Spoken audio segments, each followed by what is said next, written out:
Hello everyone, welcome to star IQ. मेरा नाम है सुनील और आज इस लेक्चर में हम लोग बात करने वाले हैं 6 दिसंबर 2020 के नेशनल और इंटरनेशनल करंट अफेयर। उम्मीद करता हूं आप बहुत अच्छे होंगे। अगर आपने अभी तक मेरे यूट्यूब चैनल स्टार आईक्यू को सब्सक्राइब नहीं किया है तो कर लीजिएगा और अपने दोस्तों तक शेयर करने का काम तो जरूर कीजिएगा। चलिए आगे जाते हैं हम लोग और जानते हैं कि आज का पहला क्वेश्चन क्या होगा। अगर आपको मेरे द्वारा पढ़ाए गए सभी लेक्चर्स का पीडीएफ फाइल चाहिए तो आप मेरे Telegram channel star IQ PDF को भी जरूर ज्वाइन कर लीजिएगा। पहला क्वेश्चन हमारा है कि निम्न में से किस अंतरिक्ष एजेंसी के यात्री और फ्लाइट इंजीनियर कैट रूबिन्स ने पहली बार इंटरनेशनल स्पेस स्टेशन में मूली की फसल उगाई है।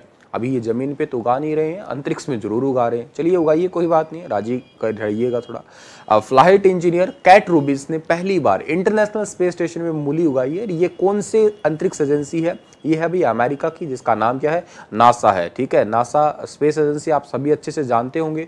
नेशनल एरोनॉटिकल स्पेस एडमिनिस्ट्रेशन, ये अमेरिका की एक एजेंसी है जिसकी स्थापना 1958 के अंदर हुई थी और ये जो एजेंसी है इसका हेडक्वार्टर वॉशिंगटन डीसी अमेरिका के अंदर है। ठीक है, ये कुछ इस टाइप की शेप में आप देखिएगा। ठीक है, इन्होंने जो है उगाई है, अभी रिसेंटली मूली उगाई है।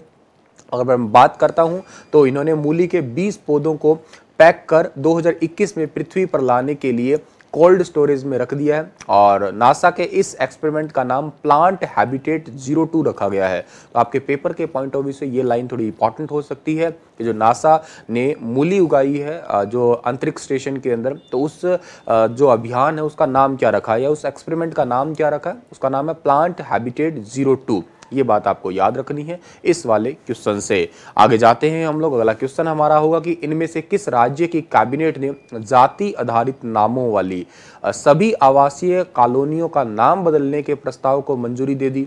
क्या होता है कि आप लोगों ने देखा होगा कि लोग जाति के आधार पे कॉलोनी का नाम रख देते हैं। फॉर एग्जाम्पल कोई गोयल है तो गोयल कॉलोनी रख दिया। ठीक है, कोई कोसिक है तो कोसिक कॉलोनी रख दिया। ठीक है, तो ऐसे जाति के आधार पे जिस जिस कॉलोनी का नाम है उसका नाम बदलने वाला प्रस्ताव अभी रिसेंटली जो है महाराष्ट्र के मुख्यमंत्री उद्धव ठाकरे ने पारित किया है। बी ऑप्शन जो होगा इस क्वेश्चन का हमारा वो बिल्कुल ठीक रहेगा। जो आपको फोटो में दिखाई दे रहे हैं यही है महाराष्ट्र के मुख्यमंत्री, जिनका नाम है उद्धव ठाकरे। ठीक है, चलिए आगे जाते हैं हम लोग और उससे पहले एक बात और याद रख लीजिएगा आप लोग, क्या कि राज्य में जाति आधारित नामों वाली सभी आवासीय, जैसे कि ब्राह्मणवाड़ा है, ठीक है, महारवाड़ा है, ढोर बस्ती है, बोधवाड़ा है, माली गली है, मांगवाड़ा है, इनका नाम बदलकर समता नगर है, भीम नगर है, ज्योति नगर है, साहू नगर है, क्रांति नगर है, ये कर दिया जाएगा। अब जिक्र महाराष्ट्र का हो रहा है तो महाराष्ट्र को मैप में देखिएगा। महाराष्ट्र की कैपिटल क्या है? मुंबई है। अच्छा, मुंबई भारत का सबसे बिजी पोर्ट भी है, वो बात भी आप याद कर सकते हो। सबसे बड़ा प्राकृतिक बंदरगाह भी है। ठीक है, दूसरी बात ये याद रखिएगा कि जो ये इसी की बिजीनेस को कम करने के लिए इसी के पास में एक पोर्ट बनाया गया है। ठीक है, नाहवा सेवा जिसका नाम है। ठीक है, नाहवा सेवा, या इसको हम लोग कहा करते हैं नाहवा सेवा के अलावा जेएनपी पोर्ट का नाम भी देते हैं, जवाहरलाल नेहरू पोर्ट भी कहते हैं। और जवाहरलाल नेहरू पोर्ट भारत का सबसे ज़्यादा तेजी से ग्रो करता हुआ कृत्रिम बंदरगाह है और यहाँ के मुख्यमंत्री तो उद्धव ठाकरे अभी बताया ही था और गवर्नर का नाम भगत सिंह कोश्यारी है ही। आगे जाते हैं। अगला क्वेश्चन हमारा रहेगा कि हाल ही में किस राज्य सरकार ने सरकारी योजनाओं के वितरण के लिए द्वारे सरकार कार्यक्रम शुरू किया है? मतलब सरकार की जितनी भी योजनाएं हैं, गवर्नमेंट योजनाएं हैं सरकार की जितनी भी, और उन योजनाओं को वितरण करने के लिए, लोगों को बताने के लिए भी ये योजना ऐसी है, ये योजना ऐसी है, इसके लिए एक द्वारे सरकार कार्यक्रम जो है वो लॉन्च किया है। किसने किया है भाई? ये केरल ने किया है, पश्चिम बंगाल ने किया है, महाराष्ट्र ने किया है, दिल्ली ने। तो इस क्वेश्चन का सही आंसर होगा आपका पश्चिम बंगाल सरकार, यानी कि बी ऑप्शन जो है वो बिल्कुल ठीक रहेगा। पश्चिम बंगाल की मुख्यमंत्री ममता बनर्जी ने इस कार्यक्रम को शुरू किया है। और अगर मैं बात करता हूं महाराष्ट्र की पश्चिम बंगाल की जो मैप में बात करते हैं, यहाँ की राजधानी की बात करते हैं हम लोग, तो क्या होगी? कोलकाता। कोलकाता किस नदी के किनारे है? कोलकाता हुगली नदी के किनारे है, याद रखिएगा आप लोग। ठीक है, कोलकाता पोर्ट का नाम बदलकर भी श्यामा प्रसाद मुखर्जी पोर्ट कर दिया, वो भी बात आप याद कर सकते हैं। जगदीप धनखड़ जो है यहाँ के राज्यपाल है। मुख्यमंत्री का नाम क्या है? ममता बनर्जी है ही। पश्चिम बंगाल में भारत में सबसे ज्यादा जूट होता है, याद रखिएगा, जिसे हम लोग गोल्डन फाइबर कहते हैं, सुनहरा रेशे कहते हैं। पश्चिम बंगाल में भारत में सबसे ज्यादा चावल होता है, ये बात भी आप याद रखिएगा। और पश्चिम बंगाल में ही काल बैसाखी आती है। ठीक है, काल बैसाखी, और काल वैसाखी जो है आपसे पूछा जाए किस राज्य से संबंधित है, तो आपका जवाब क्या रहेगा, पश्चिम बंगाल रहेगा। ठीक है भाई प्यारे बच्चों, चलिए आगे बढ़ते हैं हम लोग। ये बात तो आपको समझ में आ ही गई। हाँ, एक बात और है कि बंगाल की तृणमूल कांग्रेस ने 2021 में राज्य में होने वाले विधानसभा चुनाव को ध्यान में रख के इस मुहिम की शुरुआत की है, ताकि जितनी भी सरकारी योजना है उनको घर घर तक पहुंचाया जा सके। वर्ष 2020-21 के लिए किसे फिक्की के अध्यक्ष के तौर पे नामित किया है? बहुत अच्छा क्वेश्चन है ये। ठीक है, who has been named the president of FICCI for the year 2021। 2020-21 के लिए फिक्की के अध्यक्ष के तौर पे जो है किसे नामित किया है? उदय शंकर को। यानी कि बी ऑप्शन जो है इस क्वेश्चन का हमारा वो बिल्कुल ठीक रहेगा। फिक्की का फुल फॉर्म क्या? Federation of Indian chambers and commerce and industries. ठीक है, इसके अध्यक्ष के तौर पे, और वे अध्यक्ष संगीता रेड्डी की जगह लेंगे। मतलब इनसे पहले कौन थी, तो ये याद रखिएगा, संगीता रेड्डी थी। फिक्की की 93वीं वार्षिक सामान्य बैठक के दौरान जो है ये अपना पद संभालेंगे, और फिक्की का नेतृत्व करने वाले भारत के पहले मीडिया कार्यकारी अधिकारी भी यही बनने वाले हैं। थोड़ा फिक्की के बारे में भी जान लेते हैं। उदय शंकर आपको फोटो में दिखाई दे ही रहे होंगे। फिक्की की फुल फॉर्म तो आपको मैंने बता ही दी, Federation of Indian Chambers of Commerce and Industries. इसकी स्थापना कब हुई थी सर? 1927 में। सर इसका हेडक्वार्टर कहाँ पे है? न्यू दिल्ली के अंदर। चलो जी आगे जाते हैं। तो श्री नितिन गडकरी ने हाल ही में किस राज्य के मुख्यमंत्री श्री नेफ्यू रिव्यू के उपस्थिति में 15 राष्ट्रीय राजमार्ग परियोजनाओं का शिलान्यास किया है? 15 राष्ट्रीय राजमार्ग यानी कि जो नेशनल हाईवेज है उनका अभी रिसेंटली जो है शिलान्यास किया है। ठीक है, उनकी फाउंडेशन नींव रखी है। कौन से मुख्यमंत्री के तत्वाधान में? नागालैंड के मुख्यमंत्री का नाम ही नेफ्यू रिव्यू है। ठीक है, और इन्होंने जो है ये ऑनलाइन तरीके से जो है सेगमेंट रखा है, फाउंडेशन करी है, नींव रखी है इन हाईवेज की। और बात करते हैं तो एनएच परियोजनाओं की लंबाई कितनी होगी? 266 किलोमीटर होगी, जिन पे 4127 करोड़ रुपए जो है वो टोटल लागत आएगी। बात थोड़ी नागालैंड की हुई है, तो मैप में नागालैंड को देखिएगा, ये रहा नागालैंड। कैपिटल क्या है? कोहिमा है। गवर्नर का नाम आर.एन. रवि है। मुख्यमंत्री का नाम नेफ्यू रिव्यू है। पॉपुलेशन कितनी है? 22.8 लाख है। आगे जाता हूं, अगला क्वेश्चन हमारा होगा केंद्रीय वित्त मंत्री जिनका नाम है निर्मला सीतारमण, यानी कि हमारे सेंटर की जो फाइनेंस मिनिस्टर है निर्मला सीतारमण, इन्होंने राजस्व खुफिया निदेशालय, जिसको हम लोग DRI कहते हैं, ठीक है, रेवेन्यू इंटेलिजेंस डिपार्टमेंट जो है, कि कौन से स्थापना दिवस का शुभारंभ किया है? तो इसका 63वां स्थापना दिवस का जो है वो शुभारंभ किया है। सी ऑप्शन जो है इस क्वेश्चन का हमारा बिल्कुल ठीक है। ये बेसिकली खुफिया एजेंसी है इंडिया के अंदर, जो CBI के जो आपका सीमा शुल्क बोर्ड जो है आपका CBIC जो है इसके अंतर्गत काम करती है। और जहाँ पे भी आपका डायरेक्ट और इनडायरेक्ट टैक्स होते हैं आपके, वहाँ पे ये एजेंसी बेसिकली काम करती है।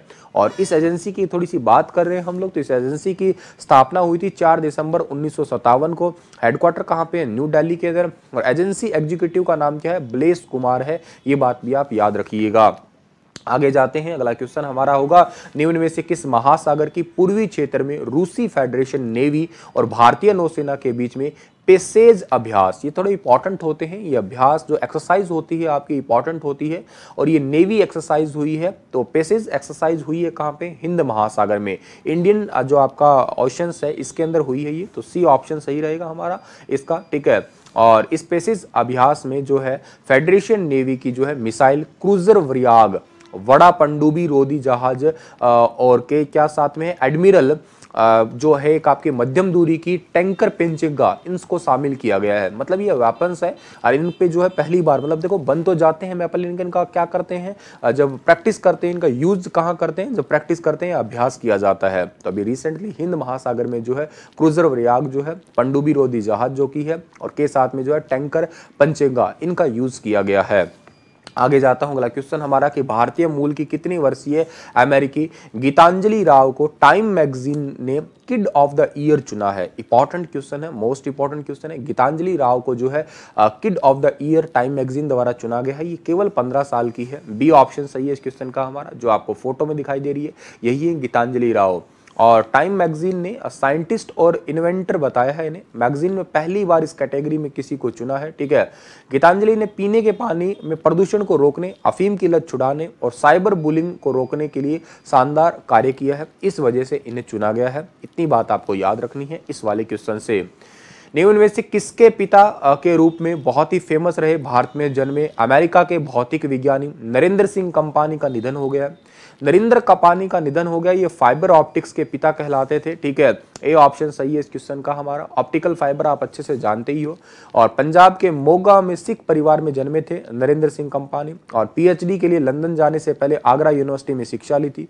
100 से ज्यादा साइंटिफिक पेपर जो है इन्होंने पब्लिश किए हैं, ठीक है। और इन्होंने ही जो है बेसिकली ऑप्टिकल फाइबर कम्युनिकेशन जो कि TIR प्रिंसिपल पे काम करती है, इसकी खोज की। तो आज के सबसे ज्यादा फास्टेस्ट इंटरनेट का जो मीडिया है वो ऑप्टिकल फाइबर ही है, ठीक है। और इन्होंने जो है आपकी बहुत सारी किताबें वगैरह लिखी है, जैसे आपकी है ऑप्टो इलेक्ट्रॉनिक्स किताब लिखी है इन्होंने, काफ़ी इंपॉर्टेंट किताब है। इसी में जो है ऑप्टिकल फाइबर के बारे में सब कुछ अच्छे से जो है समझा भी रखा है। और 1956 में पहली बार जो है फाइबर ऑप्टिक शब्द की उत्पत्ति की थी, ठीक है। तो ये एक लाइन भी इंपॉर्टेंट है। 94 साल की उम्र में इनका भी रिसेंटली निधन हुआ है, ठीक है। इनके पास बहुत सारे पेटेंट भी थे, तकरीबन 100 से ज़्यादा पेटेंट भी थे इनके पास में, जैसे सोलर एनर्जी, पॉल्यूशन मॉनिटरिंग, ऐसे ऐसे जो है फाइबर ऑप्टिक कम्युनिकेशन, ये सारे पेटेंट इन्हीं के ही नाम पे थे। आज से पहले और किसी ने नहीं बनाए थे ये। निम्न में से किस राज्य की विधानसभा ने ऑनलाइन गेमों पर प्रतिबंध लगाने का बिल पास कर दिया? जितने भी ऑनलाइन है, जैसे आपका रम्मी वगैरह है या ताश के पत्तों वाला जो ऑनलाइन गेम होता है, जिनमें जो मतलब वर्चुअल जैसा ही जैसे होता है, फिजिकल होता है, बिल्कुल वैसे वैसा ऑनलाइन होता है, पैसे वगैरह डाल के, ठीक है। तो ये इस पे रोक लगा दी है आंध्र प्रदेश ने। ए ऑप्शन जो है इसके क्वेश्चन का हमारा वो बिल्कुल ठीक रहेगा। जो धोखाधड़ी होती है बहुत सारे संगठन के साथ में, मनी लॉन्ड्रिंग होती है, उसको रोकने के लिए आंध्र प्रदेश के मुख्यमंत्री का नाम क्या है? आंध्र प्रदेश के मुख्यमंत्री का नाम है YS जगन मोहन रेड्डी। आंध्र प्रदेश भारत की 4 राजधानियों वाला पहला राज्य है। अमरावती है, विशाखापट्टनम है, हैदराबाद है और कुरनूल है, ठीक है। यहाँ के राज्यपाल का नाम क्या है? विश्वभूषण हरिचंद्रन है। लैंग्वेज तेलुगु है, ठीक है। तो इतनी बातें आपको याद रखनी है इस वाले क्वेश्चन से। और इसी के साथ ये लेक्चर समाप्त होता है। कल फिर हाजिर रहूंगा लेटेस्ट अपडेट के साथ। तब तक आप हंसते रहना, मुस्कुराते रहना। स्टार IQ यूट्यूब चैनल को अगर आप लोगों ने सब्सक्राइब नहीं किया है तो कर लीजिएगा। Thank you so much. Share जरूर करना वीडियो को।